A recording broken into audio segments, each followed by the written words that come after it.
நகை ரேட்லாம் ஏறிக்குது, அதுக்கு என்ன நான் சொல்கிறீங்க? நகை ரேட்லாம் ஏறி போயிட்டு இருக்குது. 1 லட்சம் ஆகிட்டு இருக்குதுண்ணா நகை ரேட்லாம்.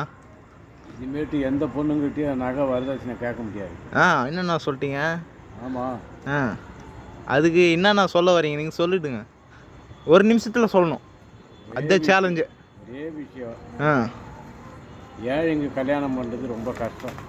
ஐயோ என்னண்ணா இப்படி சொல்லிட்டீங்களே என்ன? ஒய்ச்சாக்கா அது வாங்க முடியாதாண்ணே? ஒய்ச்சா வாங்க முடியாதா? ஒய்ச்சா ₹1,00,000 சவரம் வாங்க முடியுமா? ரொம்ப கஷ்டண்ணே. இனிமேட்டு வெள்ளி தான் கேட்கணும். 5 சவரம் போடு, 10 சவரம் போடணும்.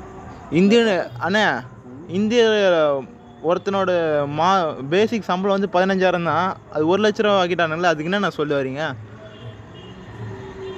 அதுக்கு ஒரே காரணம் அந்த நாட்டினுடைய பொருளாதாரம் சரியில்லை.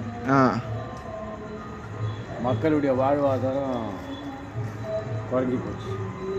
என்ன பண்ணுறது? 1 லட்ச ரூபாய் ஏற்றிட்டானுங்களேண்ணா. இது பிடிச்சிருந்தா லைக் பண்ணுங்கள், சப்ஸ்கிரைப் பண்ணுங்கள்.